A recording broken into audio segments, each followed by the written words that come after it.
మాటను ఆధారం చేసుకుని వాటిని తలపోసుకుని మీ బాధపీఠం తల్లి మమ్మల్ని పడవేసుకోవడానికి మీరు చూపిస్తూ వచ్చారు. అలాగే తల్లి కుమారుడిని యేసుక్రీస్తు వారు మా కొరకే ప్రభావం చేసేటువంటి ఆ బలియాగం జ్ఞాపకం చేసుకోవడానికి కానీ మా మధ్యలో ఉంచున్నటువంటి శరీరము రక్తము కానీ మమ్మల్ని స్నానం చేయక మునుపు మమ్మల్ని పరీక్షించుకోవడానికి సహాయం చేయమని మన కొరకు నిలబడుతున్న నేను కేవలం మట్టివాడను ఎందుకు పనికినటువంటి వాడు కాబట్టి రాష్ట్ర మరి అన్నగారి అధ్వర్యం నిలబడ్డానికి కూడా ఏమాత్రం ఏ పెట్టలేటువంటి వాడు దాన్ని మీరు పరిగణించి మాకు కావాల్సినటువంటి ప్రభావ కొన్ని విషయాలు మాకు తెలియపరచడం ఎందుకని కోరు సమస్తను చెందుతాము యేసు నామమున ప్రార్థిస్తున్నాము తండ్రి ఆమేన్.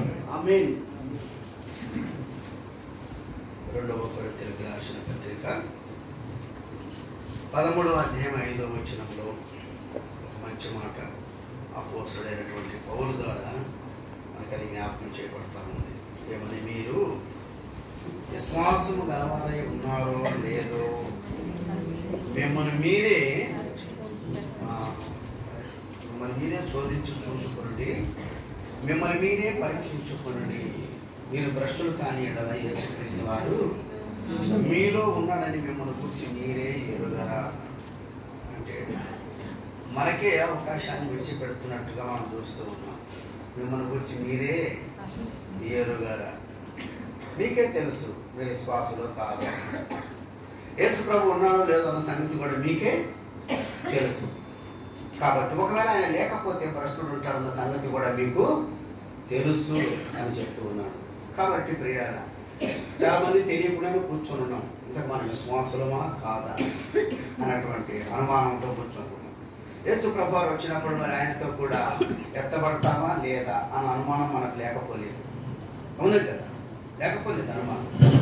పరలోకంలో ప్రవేశం ఉంటుందా లేదా అనేటువంటి అనుమానం కూడా మనకు లేకపోలేదు. కాబట్టి వీటన్నిటికీ సమాధానము వాక్యమే. మనకున్నటువంటి సందేహాలు, మనకున్నటువంటి అనుమానాలు వీటన్నిటి తీర్చగలిగేది, వాటన్నిటికీ సమాధానం చెప్పగలిగేది వాక్యమే. కాబట్టి వాక్యమే సమాధానం చెప్పాలి, మనుషుడు సమాధానం చెప్పవు. అందుకోసమైన నరపుత్రుడా నువ్వు చక్కగా నిలబడవు, నేను నీతో అవునా కదా. హెచ్కర్ 2 అదే మొదటి అంటాడు, నరపుత్రుడా నువ్వు చక్కగా నిలబడి అంటాడు. అంటే మనుషుడు చక్కగా నిలబడలేకపోతున్నాడు. చక్కగా నిలబడి నువ్వు దేవుడిని అడగగలిగితే ఆయన అనేకమైన విషయాలు మనకు చెప్పాలని ఆశపడుతూ ఉన్నాడు. నువ్వు నిలబడు అంటే నిలబడుతున్నాడా? నిలబడగలుగుతున్నావు మనం? దేవుడు ఎన్నో విషయాలు చెప్పాలనుకుంటున్నాడు. సముద్రం ఎన్నో ఓడలు ప్రయాణం చేస్తూ ఉన్నాయి. సముద్రం పైన నడుస్తున్నా కానీ సముద్రపు అడుగు భాగంలో ఏం జరుగుతుందో పైన ప్రయాణిస్తున్నటువంటి ఆ పడవలకు కానీ ఆ ఓడలకు కానీ ఏమీ తెలియదు. తెలుసంటారా? ఏమీ తెలియదు. అది చెప్పాలని నేను అనుకుంటున్నాను అంటాడు దేవుడు. ఆ రహస్యాలను కూడా నీకు చెప్పాలనుకుంటున్నాను చెప్పంటే నిలబడట్లేదు మానవుడు. తర్వాత యోబు 28:5 అంటాడు, భూమి నుండి ఆహారం పుట్టును, భూమి యొక్క చూడండి యోబు గ్రంథము 28:5 ఒక మాట అంటాడు, భూమి నుండి ఆహారము పుట్టును, దాని లోపలి భాగము లోపల అగ్గి పెట్టి పైన ఆహారం పెడుతున్నాడు దేవుడు.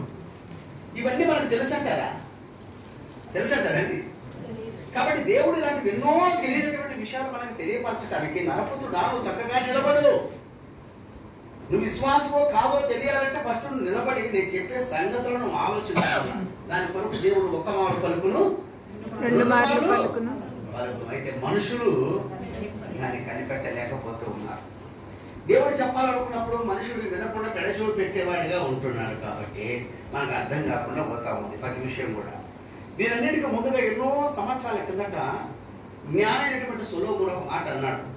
తీర్థుడిని ప్రసంగి 7:23-24 ఏమన్నాడు? ఇదంతయు జ్ఞానం చేత నేను శోధించి సూచితను అనుకుంటేనే కానీ అది నా చేత కాలేదన్నాడు. ఎందుకంటే సత్యమైనది బహు దూరముగాను బహు లోతుగాను ఉన్నది, దాన్ని పరిశీలన చేయగలవాడు ఎవడు కూడా లేడట.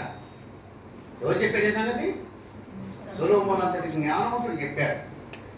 కాబట్టి అప్పటికే ఆయనకు అర్థం కావటం లేదంటే అన్నిటినీ పరిశోధించిన వాడు, అన్నిటినీ యోచించి చూసినటువంటి వాడు, తన కంటితో చూసినది, తన చెవికి వినబడినది, తన మనసుకు నచ్చినది ఏది కూడా ఎడవలేదట. అవన్నీ కూడా శోధించి చూచి తిని అన్నాడు. అయినా జ్ఞానాభ్యాసం చేసుకుందునని నేను అనుకుంటుని కానీ అది నాకు దూరమాయను. ఎందుకంటే సత్యమైనది ఎప్పుడు కూడా దూరముగాను బహు లోతుగాను ఉంటుంది అన్నాడు. అంత ఈజీ కాదు. దేవుని జ్ఞానం సంపాదించుకోవటం అంటే అంత ఈజీ కాదు. పరలోక రాజ్యానికి వెళ్ళటం అంటే అంత ఈజీ కాదు. అంతే కదా, పరలోక రాజ్యం వెళ్ళాలంటే అంత ఈజీ కాదు. కాబట్టి అక్కడ ఏమన్నాడు ఒక మాట చూడండి. యోబు గ్రంథము 33:14 వచనములు 14-16 కలిసి చదవండి. దేవుడు ఒక మారే పలుకును, రెండు మార్లు పలుకును, అయితే మనుషులు అది కనిపెట్టరు. మంచం మీద గునుకు సమయమున గాఢ నిద్ర పట్టునప్పుడు కలలో రాత్రి కలుగు స్వప్నములలో నరులు గర్విష్ఠులు కాకుండా చెయ్యినట్టు మాట్లాడతాడు దేవుడు. ఒకటి, నరులు ఏం కాకూడదని, గర్విష్ఠులు కాకూడదని. ఎందుకు ఫస్ట్ గర్వం అనే మాట ఎందుకు తీసుకొచ్చాడంటే, ఎక్కడో పరలోకంలో దేవుని పర్వతం మీద ఉన్నటువంటి సాతానుడు హృదయంలో గర్వించిన చేత ఎక్కడో పాపాలకు ఒక మూలకు త్రోయబడినట్టుగా మనం చూస్తాం. అది ప్రకటన 12 దేవుని రాయబడింది. ఆ విషయాలన్నీ కూడా మొదటి నుంచి చూస్తే 12 వచనం వరకు. అందుకోసం ఎందుకురా ఇంత తొందరపడ్డావంటే అంటాడు 12 వచనంలో. ఏమంటాడు చూడండి. తనకు సమయము కొంచెమేనని తెలుసుకొని బహు క్రోధము గలవాడై మన యొద్దకు దిగి వచ్చాడట. సమయం కొంచెమేనని తెలుసుకొని బహు క్రోధము గలవాడై దిగి వచ్చను అని రాయబడి ఉంది. కాబట్టి అంతటా పరలోకమందు యుద్ధమే జరిగింది. 7వ వచనం చూస్తే 12-7వ వచనంలో పరలోకమందు ఏం జరిగిందంట? యుద్ధము జరిగను. మిఖాయేలును అతని దూతలను ఆ ఘట సర్పము యుద్ధము చేయవలని ఉండగా ఆ ఘట సర్పమును దాని దూతలను యుద్ధము చేసిరి గాని గెలవలేకపోయాను అని రాయబడింది. యుద్ధము చేశారట పరలోకం. యుద్ధము చేశారు కానీ గెలుచుకోలేకపోయారంట. దేని గెలవాలనుకుని యుద్ధం చేశారు? సైతానుడు తన దూతలు యుద్ధం చేశారంట మిఖాయేలు దూతలతో. ఏమి గెలుచుకోవడానికి యుద్ధం చేశారు? యుద్ధం అంటే గెలుపుంటది కదా. ఏమి గెలవటానికి యుద్ధం చేశారు? పరలోకంలో పరలోక రాజ్యాన్ని స్వార్థం తీసేసుకోవాలనుకున్నాడు సాతాను. పరలోక రాజ్యం నాకు కావాలంటున్నాడు. అలా యుద్ధం చేశాను కానీ గెలవలేక పోయాను అన్నాడు. అంటే ఎంత ప్రాముఖ్యమైనదో ఒకసారి ఆలోచించండి. పరలోకం అంటే యుద్ధాలు జరుగుతున్నాయి పరలోకంలో, పరలోక పట్టణం కోసం. కాబట్టి దేవుడు ఇక్కడ బయటికి రావని దొబ్బేశాడు. అందుకే 9వ వచనంలో వస్తే ఏమన్నా తెలిసిన సవాల్ చేసి వస్తున్నాడు.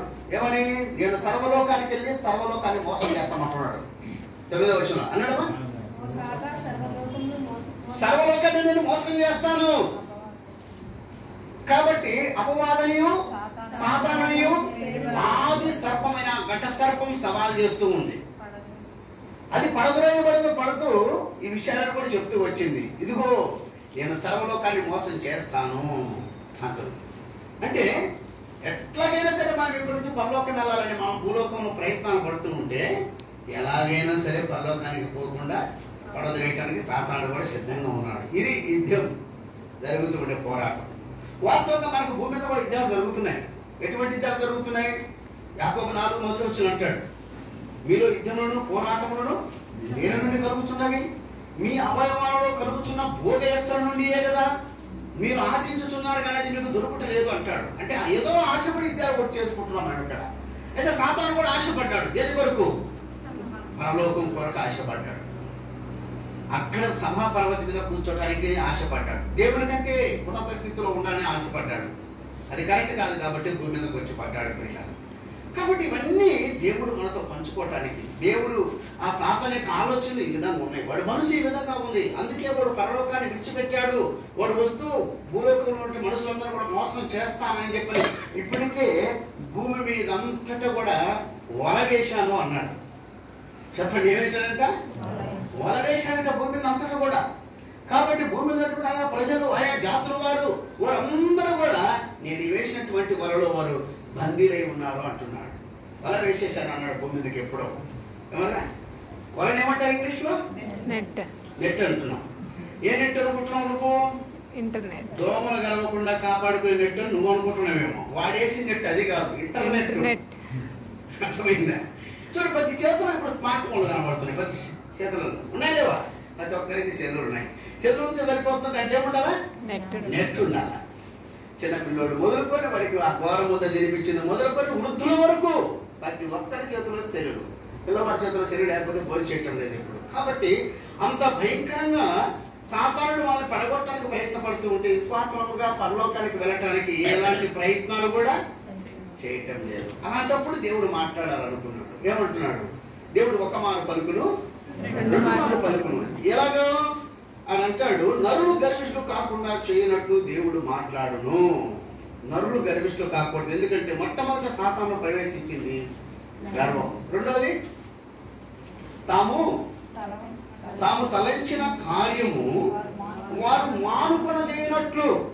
తాము తలంచిన కార్యమును మానుకొనలేనట్లు. ఏ కార్యం తలంచావో మంచిదైతే సరే, అది కీడుకైతే, అది చెడుకైతే నష్టం ఎవరికి? మనకే కదా. యూదాకు ఎన్నోసార్లు చెప్పాడు ఇస్కరియోతు యూదాకు. ఏమని చేస్తున్నాడు? ఇదిగో మీలో ఒకడు నన్ను అప్పగించనై ఉన్నాడని చెప్పాడు యేసుప్రభువు ఎన్నో మాట. ఇదిగో ఈ రొట్టెలో చేయవేస్తున్న వాటిలో ఒకడు నన్ను అప్పగించనై ఉన్నాడు. అప్పుడు అందరూ నేనా ప్రభువా నేనా ప్రభు అంటే ఇస్కరియోతు యూదా కూడా ఏమన్నాడు? నేనా ప్రభు అంటే ప్రభు ఏమన్నాడు? నీవన్నట్టే అన్నాడు. అప్పటికైనా అర్థమైందా? కాలా. ఎన్నోసార్లు చెప్పాడు. కాబట్టి నరులు తాము తలంచిన కార్యమును మానుకొన లేనట్టు దేవుడు మాట్లాడటానికి ఇష్టపడుతున్నాడు. మూడవదిగా గోతికి పోకుండా వారిని కాపాడునట్టు దేవుడు మాట్లాడుతున్నాడు. కత్తి వలన నశింపకుండా వారి ప్రాణమును తప్పించున్నట్లు ఆయన వారి చెవులను తెరవజేసి ఉన్నాడు. వారి కొరకు ఏమి సిద్ధపరిచాడంట? ఉపదేశం సిద్ధపరిచాడంట. చూసారా? దేవుడు మన కోసం ఒక ఉపదేశం సిద్ధపరిచాడు. వారి చెవులను తెరవజేయనట్లు. వాస్తవంగా సండే స్కూల్లో పాడుతూ ఉంటారు ఒక పాట. అది విశ్వాసవంతులో పాడితే బాగుంటుందేమో అనిపిస్తుంది ఒక్కోసారి. ఏ పాట? చెవులు ఉన్నాయా వినే చెవులు ఉన్నాయా, చెవులు ఉన్నాయా వినే చెవులు ఉన్నాయా, ఫస్ట్ వినాలి నెక్స్ట్ అనాలి, ఫస్ట్ వినాలి. వచ్చాడా ఫస్ట్? నా కుమారుడు ఉంటాడు, ఆంధ్ర సాయం పాడతాడు బాగా. కాబట్టి నేనేం చెప్తున్నానంటే, దేవుడు అంటాడు కదా, ఆత్మ సంగములతో చెప్తున్న మాట చెవు గలవాడు. అంటే చెవులు ఉండవా? కొంతమందికి చెవులు ఉంటాయి, అందరికీ ఉంటాయి. అయితే ఇనే చెవులు కొందరికే ఉంటాయి. అవునండి, ఇనే చెవులు కొందరికే ఉంటాయి, చెవులు అందరికీ ఉంటాయి. కాబట్టి దేవుడు కోరుకునేది ఏంటంటే వినే చెవులు కావాలని దేవుడు కోరుకుంటున్నాడు. కాబట్టి నరులు గర్విష్ఠులు కాకుండా చేయనట్టు దేవుడు మాట్లాడుతున్నాడు. తాము తలచిన కార్యములు మార్పులు చేయనట్టు దేవుడు మాట్లాడుతున్నాడు. వారు కత్తి వలన నశింపకుండా, గోతికి పోకుండా, కాబట్టి వారి కొరకు ఉపదేశములు దేవుడు సిద్ధపరిచాడు. చూస్తాం ఆ ఉపదేశం ఏంటో కొంత మనం దేవుడి సమయంలో మనం ఆలకిద్దాం. చూడండి, మత్తయి సువార్త 20వ అధ్యాయము 20వ వచనాన్ని చూస్తాం. మత్తయి సువార్త 20వ అధ్యాయం 20వ వచనంలో, అప్పుడు జెబెదయి కుమారుల తల్లి తన కుమారులతో యేసు ప్రభువు యొద్దకు వచ్చి నమస్కారం చేసి ఒక మనవి చేయబోగా, నీవు ఏమి కోరుచున్నావని ఆయన అడిగాను. అందుకామె, నీ రాజ్యమందు ఈయన ఇద్దరు కుమారులలో ఒకడు నీ కుడి వైపునను ఒకడు నీ ఎడమ వైపును కూర్చుండ సెలవిమ్మని ఆయనతో అనెను. ప్రియులారా, ఇది ఎంతవరకు న్యాయమో మనమే ఆలోచించాలి. నిజంగా ఆమె ఎటువంటి మనసుతో యేసు ప్రభు దగ్గరికి వస్తూ ఉందో ఒకసారి మనం ఆలోచించాలి. అయ్యా, నా కుమారుని నీ వెంట పెట్టుకొని ఆ సువార్త పరిచర్య నేర్పించు, లేకపోతే అనేక ఆత్మలు సంపాదించుకునే విధానం నేర్పించు. ఇంతవరకు వారు చేపలు పట్టడమే వారికి తెలుసు, ఇప్పుడు మనుషులు పట్టే జాలాలుగా చేస్తామని చెప్పావు కదా, కాబట్టి ఆత్మలు ఎలా సంపాదించాలో వాళ్ళకి నేర్పించమని చెప్పింటే బాగుండేమో, అలా అడిగింటే బాగుండేమో. ఆ తల్లి అలా అడగలేమా? ఆమె ఏమంటుంది? ఏకంగా పరలోకంలోనే నీ రాజ్యమందులు కూర్చున్నప్పుడు ఈయన ఇద్దరు కుమారులు ఒకరిని కుడి పాశి ముందు ఒకరిని ఎడమ పాశి ముందు ఒకరిని కూర్చొని పెట్టమంటుంది. అప్పుడు ప్రభు ఏమన్నాడు? అందుకు యేసు, మీరేమి అడుగుచున్నారు అది మీకు తెలియటం లేదు. నేను త్రాగబోవు గిన్నెలోనిది మీరు త్రాగగలరా అని అడిగారు పిల్లలు. నీకు అర్థమవుతుందో లేదు? ఆయన కూడా గిన్నెలో త్రాగుతున్నాడట. అంటాడు. నేను త్రాగబో గిన్నెలోనిది మీరు త్రాగగలరా? మీకు సాధ్యమవుతుందా? నేను ఎలాంటి గిన్నెలోనిది త్రాగుతున్నానో ఆ గిన్నెలో త్రాగుతున్నప్పుడు నాకు ఎన్ని బాధ్యతలు గుర్తుకొస్తున్నాయో మీరు త్రాగగలరా అని అడుగుతూ ఉన్నాడు. ఇప్పుడు హెబ్రోన్లో ఉన్నటువంటి మనం తాగుతున్నామా లేదా? ఇస్తుంటే ఏమా రొట్టె ఇస్తుంటే తింటాం లేదా? ద్రాక్ష రసం ఇస్తుంటే త్రాగటం లేదా? మర్చిపోతే పిలిచి మరీ అడిగి తీసుకుంటున్నాం. నేను మర్చిపోయి వస్తుంటే ఏం చేస్తున్నావు? అన్నా నాకు ఇవ్వలేదు, కుడి చేయి చాంచపోయింది ఎత్తి రమ్మంటున్నావు, తీసుకుంటున్నావు, తింటున్నావు, త్రాగుతున్నావు. ఆయన యేసుప్రభు వారు అంటున్నారు, నా గిన్నెలోనిది మీరు త్రాగగలరా అంటే మేము త్రాగగలమని మనం త్రాగి చూపిస్తున్నాం. అదేనా? ఆయన త్రాగగలరంటే అర్థం ఏంటండి? చెప్పలేమరా? మీరు త్రాగగలరా అంటున్నాడు, మనం త్రాగి చూపిస్తున్నాం కదా. ఈ త్రాగటమే తప్ప తినటమే తప్ప మిగతా విషయాలు ఏం మనకు తెలియటం లేదు. ఆయన ఎందుకు ఆ మాట చెప్తున్నాడు కూడా మనకు అర్థం కావటం లేదు. కాబట్టి ఆమెను వచ్చి ఏమంటుంది? అయ్యా నా ఇద్దరు కుమారుడు నీ రాజ్యములో కూడా నేను కుడి పార్శ్వమందును ఎడమ పార్శ్వమందును కూర్చుండబెట్టుకుంటే నాకు అంతకంటే ఆనందం ఇంకేం కావాలి తల్లిగా? ఒక తల్లిగా అంతకంటే మనకి ఏం కావాలి చెప్పండి? అంతే కదా మన ఆశ. కలెక్టర్ కావాలని కోరుకుంటావు, నా కొడుకు డాక్టర్ కావాలని కోరుకుంటావు. వాడి టాలెంట్ ఏంటో వాడికి ఎంత మటుకు వచ్చో అదే గమనించాం మనం. మన ఆశలు మాత్రం మంచిగా ఉంటాయి, బాగుంటాయి. దాంట్లోనే చేయాలనుకుంటాను నా కొడుకుని అనుకుంటాను ప్రియాలు. అది కూడా గుర్తించాలి కదా. ప్రభు ఆ మాట అన్నాడంటే మీరు ఏం అడుగుతున్నారో మీరు ఎరుగుటం లేదు అది. కాబట్టి చదవండి, నేను త్రాగబో గిన్నెలోనిది మీరు త్రాగగలరా అన్నాడు. తర్వాత యోహాను సువార్త 18వ అధ్యాయం 10-11 వచనం. యోహాను సువార్త 18వ అధ్యాయము 10-11 వచనం కూడా చదవండి. సీమోను పేతురునొద్ద కత్తి ఉండినందున అతడు దానిని దూచి ప్రధాన యాజకుని దాసును కొట్టి అతని కుడి చెవి తెగ నరికాను. అప్పుడు వెంటనే యేసుప్రభు వారు చూశారు, కోప్పడ్డాడు. కోప్పడి ఏం చేశాడు? నువ్వు ఏం చేస్తున్నావు? అది దానికి తొందరపాటు నీకు అని చెప్పని ప్రభువు ఆ చెవు తీసి మళ్ళా అతనికి అతికించి నీ కత్తిని వరలో పెట్టుకోమని చెప్పి ఏమన్నారండి? అక్కడ ఏమన్నా చూడండి, తండ్రి నాకు అనుగ్రహించిన గిన్నెలోనిది నేను త్రాగకుందునా అంటాడు. అక్కడ జరుగుతున్న సన్నివేశం ఏంటి? ఈయన చెబుతున్న మాటలు ఏంటి? తండ్రి నాకు అనుగ్రహించినటువంటి గిన్నెలోనిది నేను త్రాగకుందునా? తండ్రి నాకు అనుగ్రహించాడు ఇవన్నీ కూడా. ఈ గిన్నెలోని నేను త్రాగాలి. అది త్రాగకుండా ఉండేదాని కొరకు కాదండి పంపించింది, అది త్రాగాలన్నాడు. అంటే ఏం జ్ఞాపకం చేసుకుంటున్నాడు ఈయన? నువ్వేం జ్ఞాపకం చేసుకుంటున్నావు చెప్పండి? నా గిన్నెలోనిది మీరు త్రాగగలరా? ఆ రాజ్యాన్ని కోరుకుంటున్నారు, మంచిదే. రాజ్యంలో ఉండాలని కోరుకుంటాం, మంచిదే. కాకపోతే గిన్నెలోనిది చూస్తేనే భయం వేస్తుంది. మీరు త్రాగగలరా అన్నప్పుడు అక్కడ వారిద్దరు అన్నారు, ఏమని? మేము త్రాగగలమా అన్నారు. నేను త్రాగగలమన్నారు. కాబట్టి పేతురుతో కూడా మాట్లాడుతున్నాడు, తండ్రి నాకు అనుగ్రహించింది నేను త్రాగకుందునా, గిన్నెలోనిది త్రాగకుందునా. కాబట్టి ప్రియులారా, మనం చూస్తున్నది వేరు, జరుగుతున్నది వేరు. ఆయన ఈ మాటలు చెప్తున్నాడంటే ఆ గిన్నెలో ఏముంది? నీ కంటికి ఏం కనబడుతుంది? నీకు రొట్టె ద్రాక్షరసమే మాత్రమే కనబడుతుంది, అంతే కదా. నీ దగ్గరికి వచ్చినప్పుడు నీకు ఏం కనిపిస్తుంది?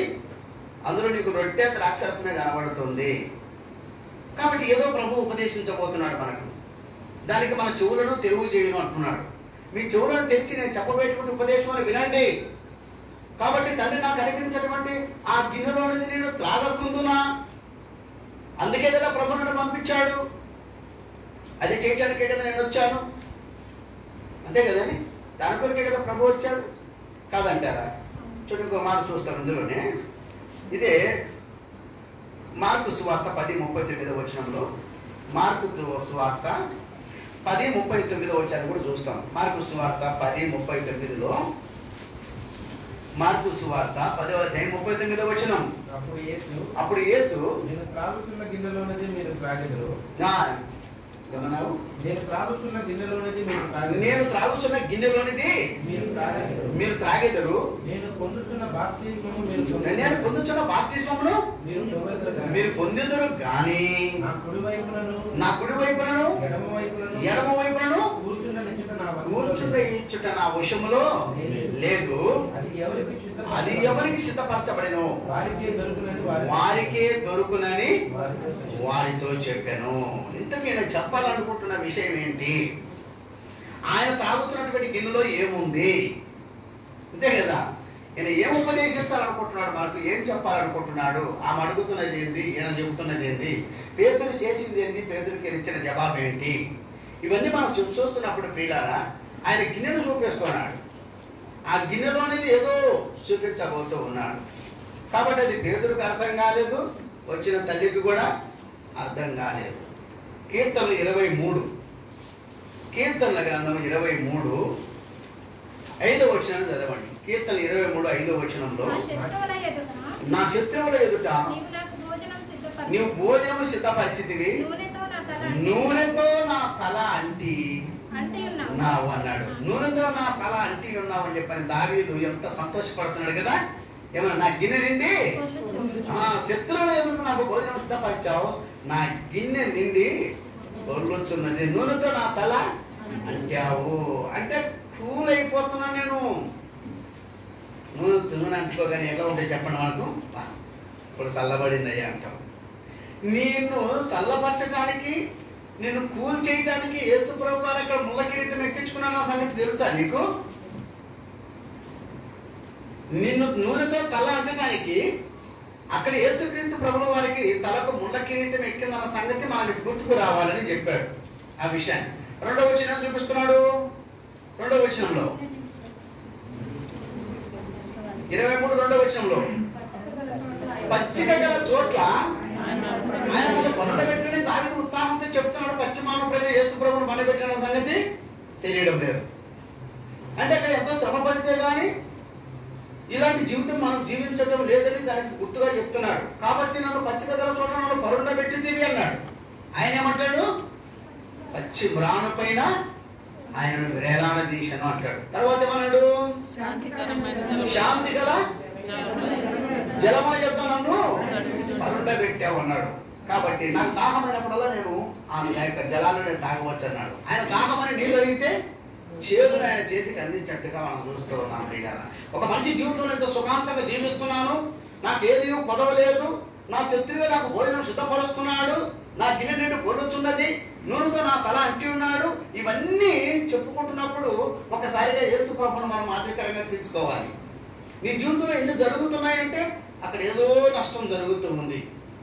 అవునా కదా? ఆయన ఏదో మన కొరకు శ్రమ పడుతున్నాడు, ఆయన ఏదో మన కొరకు బాధపడుతున్నాడు. పచ్చిగా చోటనాడు పరుండబెట్టను, నాకు ఏమి కొదువు లేదు అంటున్నావు అంటే అక్కడ పశ్చిమానపురైన యేసు ప్రభు పరుండబెట్టాలి. శాంతికరమైన జలముల చెంత అన్నాడంటే యేసు ప్రభు దాహం అడిగితే చేతులిచ్చినట్టుగా మనం చూస్తూ ఉన్నాం ప్రియులారా. కాబట్టి మనకు వచ్చిన పెద్ద వచ్చిన వస్తే ఆయన ప్రాణాన్ని ఏం చేస్తున్నాడట? యేసు ప్రభు అన్నాడు, తండ్రి ఇది నా ఆత్మను, తర్వాత తండ్రి నా చెయ్యి ఎలా విడిచితివి. కాబట్టి ఇన్ని విషయాలు మనకు తెలియపరచాలని చెప్పని ఆయన మన చెవులను తెరవజేస్తూ ఆయన మన కొరకు ఉపదేశమును సిద్ధపరిచానని చెప్తూ ఉన్నాడు ప్రియులారా. కాబట్టి ఇన్ని విషయాలు మనకు తెలియాలని చెప్తున్నాడు ఆయన. మరొక మాట అంటాడు చూడండి, ఇదే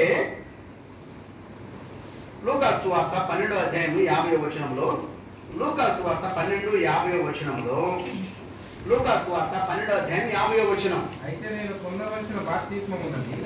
పొందవలసిన బాప్తిస్మం ఉన్నది, అది నెరవేరు వరకు నేనెంతో ఇబ్బంది పడుచున్నాను. ఆయన ఎంతో ఇబ్బంది పడుతున్నాడు యేసు ప్రభువారు. ఆయనకు ఉన్నటువంటి బాధ ఏమిటని అడిగి తెలుసుకునే వారు ఎవరు కూడా లేరు. ఆయన ఎందుకు ఇలా బాధపడుతున్నాడని అడిగేవారు కూడా లేరు. కాబట్టి నేను ఎంతో బాధపడుతున్నానని చెప్పి, తండ్రి సాధ్యమైతే ఈ గిన్నెను నా యొద్ద నుండి చూడు. ఆ గిన్నె ఎంత భారమైనది, అది ఎంత బాధ్యతతో కూడినటువంటిది. ప్రభువారు ఎంత పెద్ద బాధ్యతను తల మీద పెట్టుకొని ఉన్నాడు అన్న విషయాలు మనం జ్ఞాపకం చేసుకోవాలి. అందుకే కదా అక్కడ రాస్తాడు 1 కొరింథీ 11:23 అంతా కూడా ఏం రాస్తాడు? మీరు నన్ను జ్ఞాపకం చేసుకున్నట్టకై. నువ్వేం జ్ఞాపకం చేసుకుంటావు? ఆయనని జ్ఞాపకం చేసుకోవు. ఈ వారం అంతా ఎక్కడ మనం పొరపాటు పడ్డామో, ఎక్కడ మనము అబద్ధాలు ఆడామో, ఎక్కడ మనం చిక్కుకున్నామో, వీటి గురించి మనం జ్ఞాపకం చేసుకుంటామే కానీ యేసు ప్రభుని గురించి ఒక్కరు కూడా జ్ఞాపకం చేసుకోరు. ఆయన అంటాడు, నన్ను జ్ఞాపకం చేసుకున్నట్టుగా దీనిని చెయ్యుడి. దీని విషయం ఎంతో ఇబ్బంది పడుతున్నాను అంటున్నాడు ఆయన. నేనెంతో ఇబ్బంది పడుతున్నాను అంటున్నాడు. ఇలా ఒక విషయం చూడండి, ఇదే ఒక సందర్భంలో మత్తయి సువార్త 18 1-3 వచనాలు. మత్తయి సువార్త 18. ఆ కాలమున శిష్యులు యేసునొద్దకు వచ్చి, పరలోక రాజ్యంలో ఎవరు గొప్పవాడు? వీళ్ళ ఆలోచనలు ఏమైనా కరెక్ట్ గా ఉన్నవా అని అక్కడ ఆయన అంటాడు, నేనెంతో ఇబ్బంది పడుతున్నాను, నా గిన్నెలోనిది మీరు త్రాగగలరా అని చెప్పని ఈయన ఒక పక్క బాధ్యతను గుర్తు చేస్తూ ఉంటే వారి శిష్యులు వచ్చి ఏమని అడుగుతారంటే, ఏమంటున్నారు? ప్రభువా, పరలోక రాజ్యములో ఎవరు గొప్పవాడు మాలో? పేతురే ఉండొచ్చు అని చెప్పని ఒకరు అనుకుంటే, మరొకరు ఉండొచ్చు అని మరొకరు అనుకుంటే, కాబట్టి వారి ఆలోచనలు ఇట్లా ఉన్నాయి. ఏమని? పరలోకమును ఎవరు గొప్పవాడుగా ఉంటాడు? ఎవరు గొప్పవాడు పరలోకంలో? చెప్పండి. 1,000,000 దేవదూతలు, 24 పెద్దలు, 4 జీవులు, కాబట్టి చుట్టూ ఆవరించి ఆయన సింహాసనంలో కూర్చొని ఉంటే పరిశుద్ధుడు పరిశుద్ధుడు అని మానక దివానాత్ములు గానపతి గానములు చేర్చున్న వారి కంటే గొప్పవారు వీరికి పరలోకంలో. వీరి ఆలోచనలు ఇట్లా ఉన్నాయి. ఆయన ఎమ్మడిస్తున్నారే కానీ మరి ఏం మాట్లాడతారు వారికి అర్థం కావటం లేదు. ప్రభు పరలోకంలో ఎవరు గొప్పవాడని చెప్పిన ఆలోచన. ప్రభు నీ రాజ్యములో నా కుమారులు ఇద్దరు, ఒకరిని కుడిపాశ మీద కూర్చోబెట్టుకో, ఒకరిని ఎడపాశ మీద కూర్చోబెట్టుకోమని చెప్పిన ఒక తల్లి అడుగుతూ ఉంది. అంటే వీరు ఏం కోరుకుంటున్నారు? వీరు ఏం ఆలోచిస్తున్నారు? ఆయన ఆలోచన ఏ విధంగా ఉంది? ఆయన మనకి ఇది చెప్పాలనుకుంటుంటే వారి ఆలోచనలు అలా ఉన్నాయి. ఆయన చెబుతున్నాడు, నేనెంతో ఇబ్బంది పడుతున్నాను, నా గిన్నెలోనిది మీరు త్రాగల. తండ్రి, సాధ్యమైతే గిన్నెను తొలగించమని ప్రభు ఒక పక్క ప్రార్థన చేస్తూ ఉంటే, ఆయన కన్నీటి బొట్టు రక్త బిందుగా మారుతూ ఉంటే, మనకేమో రాజ్యం పైన మనసు పడింది, పరలోకానికి ఈజీగా వెళ్ళిపోవాలని. అక్కడ మళ్ళీ కొన్ని స్థానాలు కోరుకోవటం. మనం నిజమే కదా? ఎటువంటి ఆలోచనతో మనం కూర్చొని ఉన్నామో చూడండి. ఎటువంటి ఆలోచనతో మనం కూర్చొని ఉన్నాము. ప్రభు ఏమో ఇది జ్ఞాపకం చేస్తూ ఉన్నాడు, నా గిన్నెలోనిది మీరు త్రాగగలరా? మీరు నా గిన్నెలోని, నా రొట్టెలోని తిని నా పాత్రలో తాగున్నప్పుడెల్లా నా మరణమును ప్రచురించమన్నాడు. కొన్ని బాధ్యతలు చెప్తూ ఉన్నాడు. ఇది అన్ని మనకేం అవసరం లేదు, డైరెక్ట్ గా పరలోకానికి పోతే చాలు అనుకుంటున్నాం. ఎవరు గొప్పవారుగా ఉంటారు పరలోకంలో కదా? మనం చూస్తాం చూడండి. ఇదే మార్కు సువార్త 7వ అధ్యాయం 26వ వచనం. మార్కు సువార్త 7:26 వచనంలో, మార్కు సువార్త 7:26 వచనం.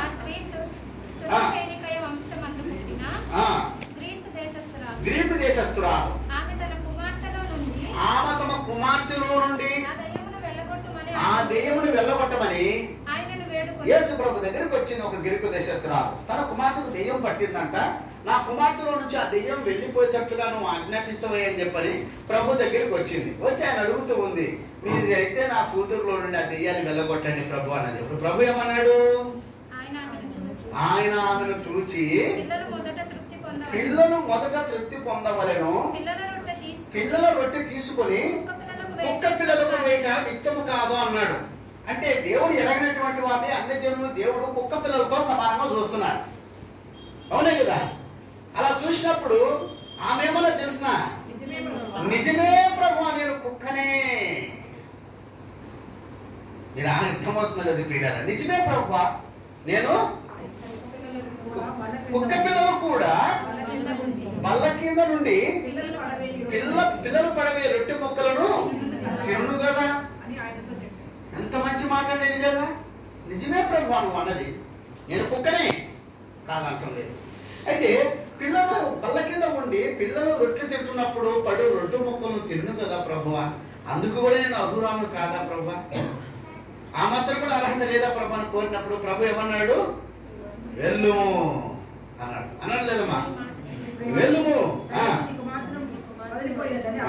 కాబట్టి వెళ్ళుము అంటే ఎంత మంచి ఆలోచన. ఆమె సమాధానం చెప్పగానే వెంటనే వెళ్ళుము అన్నాడంటే అటువంటి ఆలోచన రావటం లేదు, ఆ తగ్గింపులలో కనపడటం లేదు. వీళ్ళు ఏకంగా రాజ్యంలో ఎలా ఉంటాం మేమని కోరుకుంటున్నారు. మేము అక్కడ ఎట్లా ఉంటాం, ఎవరు గొప్పవాడిగా ఉంటాం, పర్లోకంలో కోరుకుంటాం. ప్రభు కుడి భాష ముందు ఒకటి ఎడ భాష ముందు కూర్చుని పెట్టుకుని ఒక తల్లి రిక్వెస్ట్ చేస్తూ ఉంది. ఇవన్నీ దేవుడు చెప్పాలనుకుంటున్నాడు. సంఘంలో మనకి ఏదైనా బాధ్యత అప్పగిస్తే దానికి మించి కావాలని కోరుకుంటాం. మనం నీకు చెప్పిన పని నమ్మకంగా చేయడం చేత కాదు, దానికంటే పెద్దది కావాలి. ప్రభు అంటాడు కొంచెంలో నమ్మకంగా ఉన్నవాడు ఎక్కువలో కూడా నమ్మకంగా కూడా అంటాడు. ఆ కొంచెంలోనే అపనమ్మకస్తులైన కూడా పెద్ద స్థానాన్ని కోరుకునే వారం మనం. అవును కదా, మీరు ఏం కోరుచున్నారు, మీకు అది తెలియటం లేదన్నాడు, మీకు ఇది అర్థం కాదన్నాడు. ఒక విషయం జ్ఞాపకం చేస్తాను చూడండి. ఇదే మత్తయి సువార్త 21వ అధ్యాయము 21వ అధ్యాయము అందించాలి. మత్తయి సువార్త కాదు, లూకా సువార్త. లూకా సువార్త 7వ అధ్యాయం 1-2 వచనాలు. ఆయన తన మాటలన్నీ ఆయన మాటలన్నీ ప్రజలకు సంపూర్తిగా వినిపించిన తరువాత కపెర్నహూములోనికి వచ్చెను. ఒక శతాధిపతికి ప్రియుడైన దాసుడైన ఒకడు రోగి అయి సావు సిద్ధమై ఉండెను. శతాధిపతి యేసుని గురించి విని ఆయన వచ్చి తన దాసుని స్వస్థపరచవలెనని ఆయనను వేడుకొనుటకు యూదుల పెద్దలను ఆయన యొద్దకు పంపాను. కాబట్టి వారు యేసు ప్రభు దగ్గరికి వచ్చి ఇతని గురించి ఏం చెప్తున్నారో చూడండి. ఏమని చెప్తున్నాడు, అతడు ఈ మేలు పొందుటకు అతను యూదుడు కాదు. అతడు ఎవరు కాదు, శతాధిపతి ఎవరు కాదు, యూదుడు కాదు, ఇశ్రాయేలుడు కూడా కాదు. ఎందుకంటే మధ్యలో ప్రభు అంటాడు ఇశ్రాయేలులో నేను ఇటువంటి విశ్వాసం ఉన్నట్టు నేను కనుగొనలేదే అంటాడు. ఆయన ఆశ్చర్యపడి. కాబట్టి ఇక్కడ ఏమంటున్నామంటే ఇతని మేలు పొందుటకు యోగ్యుడు.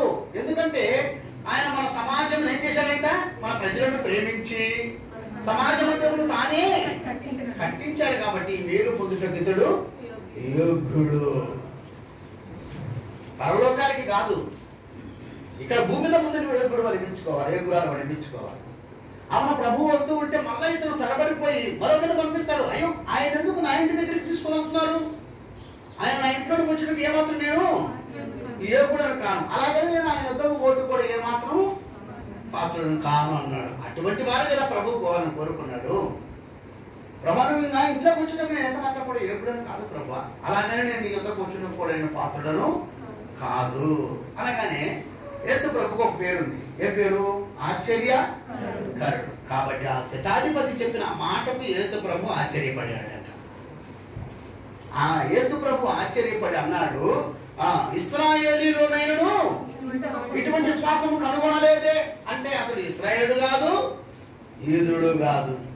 ఒక అన్యుడుకున్నటువంటి శ్వాసం, ఒక అన్యురాలుకున్నటువంటి శ్వాసం ఎవరిస్తున్నటువంటి వీళ్ళు కనిపిస్తడం లేదే, వీళ్ళు ఆ తగ్గింపు కనబడటం లేదే, కనబడుతుంటే వీళ్ళు.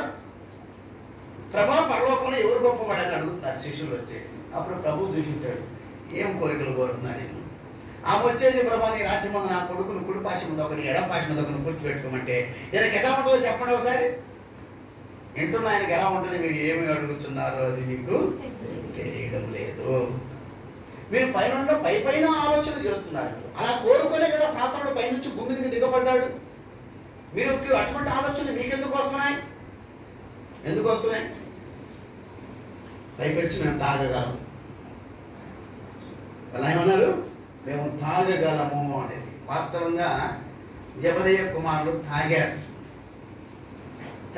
యోహాను యాకోబులు ఇద్దరు కూడా తాగారు. వారి శిరస్సులు ఖండించబడ్డాయి.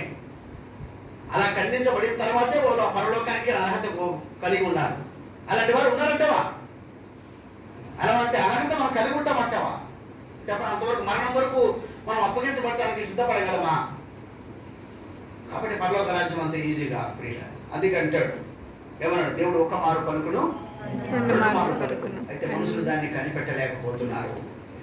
కాబట్టి నరులు గర్విష్ఠులు కాకుండా చేయనట్లు తమ తలంచిన కార్యమును వారు మానుకొని చేయనట్లు దేవుడు మాట్లాడుతూ ఉన్నాడు.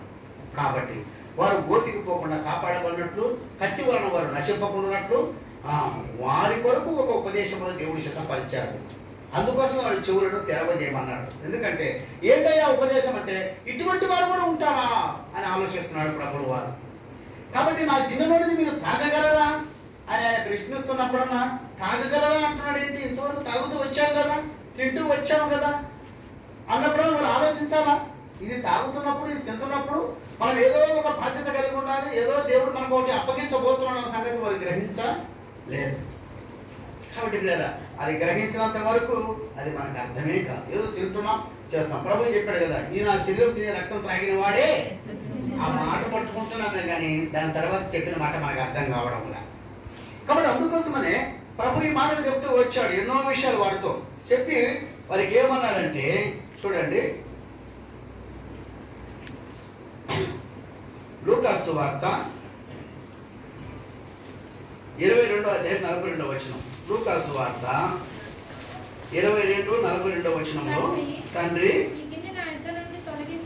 ఈ గిన్నె నా యొద్ద నుండి తొలగించుటకు నీ చిత్తమైతే తొలగించుము, ఆయనను నా ఇష్టము కాదు నీ చిత్తమే సిద్ధించును కాక.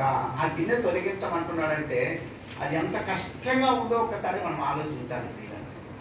కాబట్టి బల్ల మన యుద్ధకు వచ్చినప్పుడు కొన్ని బాధ్యత మనకు జ్ఞాపకం రావాలి. ఏంటి ఆ బాధ్యత అంటే, కొరింథీయులకు రాసిన పత్రిక 15వ అధ్యాయం, 1 కొరింథీ 15వ అధ్యాయం 3వ వచనం రాయబడుతూ వచ్చింది. ఏమని? 1 కొరింథీయులకు రాసిన పత్రిక 15వ అధ్యాయము 3వ వచనంలో నాకియబడిన ఉపదేశమును మొదట మీకు అప్పగించితిని, అదేమనగా లేఖనముల ప్రకారము క్రీస్తు మన పాపముల నిమిత్తము మృతి పొందెను, సమాధి చేయబడెను, లేఖనముల ప్రకారము 3వ దినమున లేపబడెను అన్న సువార్తను ప్రకటించాలంట. ఆయన పునరుత్థానమును ప్రకటించాలంట. యేసుక్రీస్తు వారి యొక్క మరణ పునరుత్థానమును ప్రకటించాలంట. అలా ప్రకటించే వారికే ఆ బలలో అర్హత, అలా ప్రకటిస్తున్నా చెప్పిన వారికే ఆ యొక్క బలలో యోగ్యత, లేకపోతే అటువంటి వారికి యోగ్యత లేదంట. అందుకోసం అంటారు కదా, మీరు చూడండి 1 కొరింథీయులకు రాసిన పత్రిక 11వ అధ్యాయం అంటాడు. 1 కొరింథీయులకు రాసిన పత్రిక 11వ అధ్యాయంలో 28వ వచనం 28. కాబట్టి ప్రతి మనుషుడు తను తాను పరీక్షించుకోవాలను, అలాగ చేసి ఆ రొట్టెను తిని ఆ పాత్రలోనిది తాగవలను అన్నాడు. కాబట్టి ప్రతి మనుషుడు పరీక్షించుకొనవలను, అలాగ చేసి ఆ పాత్రలోనిది తినవలను చెప్తూ వచ్చాడు. కాబట్టి అలాగ చేసి, కాబట్టి ప్రతి మనుషుడు కూడా తను తాను పరీక్షించుకోకుండా ఏది కూడా చేయకూడదు. ప్రియులారా, పరీక్ష ఉంటేనే అందులో ప్రతిఫలం ఉంటుంది. పరీక్ష లేకపోతే ప్రతిఫలం అంటూ లేదు. నువ్వేదో తెలిసి తెలియక తిరిగి త్రాగుతున్నంత మాత్రం ప్రయోజనం లేదు. పరలోకానికి పోతామన్నట్టు నువ్వు ఊరికనే నమ్ముకుంటే పోదు. అందుకే నువ్వు విశ్వాసం గలవారే ఉన్నారో లేదో మిమ్మల్ని మీరే శోధించి చూసుకోండి, మిమ్మల్ని మీరే పరీక్షించుకోండి అన్నాడు. ఎందుకు ఆ పరీక్ష పెట్టాడంటే ఇవన్నీ జ్ఞాపకం చేయటానికి. ఆయన బలలో ఉన్నది వేరే, మనం తీసుకుంటున్నది వేరే. ఆయన బాధ్యతతో తీసుకుంటున్నాడు, మనం బాధ్యత లేకుండానే తీసుకుంటున్నామని జ్ఞాపకం చేస్తూ ఉన్నాడు. పైపెచ్చి వారికి వచ్చేటువంటి ఆలోచనలు చూస్తుంటే ప్రభువుకు బాధ కలుగుతుంది. నేనెంతో ఇబ్బంది పడుతున్నాను అన్నాడు. ఇటువంటి మాటలు వినడానికి నేను ఇబ్బంది పడుతున్నాను, వీరి ఆలోచనలు చూస్తే నేను ఇబ్బంది పడుతున్నాను. కాబట్టి వీరు పూర్తిగా చేయవలసినటువంటి పనిని, చేయవలసినటువంటి సువార్తను వారు విడిచిపెట్టి పరలోక రాజ్యంలో గొప్పతనాన్ని కోరుకుంటున్నారని చెప్పని ప్రభువారు బాధపడుతున్నట్టుగా మనం చూస్తున్నాం. కాబట్టి తండ్రి సాధ్యమైతే గిన్నె నా యొద్ద నుండి తొలగింపు, అయినా అది నా చిత్త ప్రకారం కాదు, నీ చిత్త ప్రకారమే సిద్ధించును గాక అంటాడు. దయచేసి అలాగే మనం పరీక్షించుకుని యోగ్యముగా ఆ బలలో చేయవేస్తాం.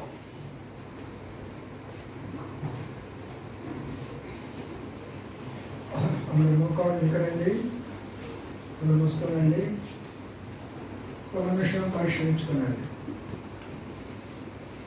ఈ వారం అంతా ఎక్కడ మనం తక్కువ వచ్చాము వాక్య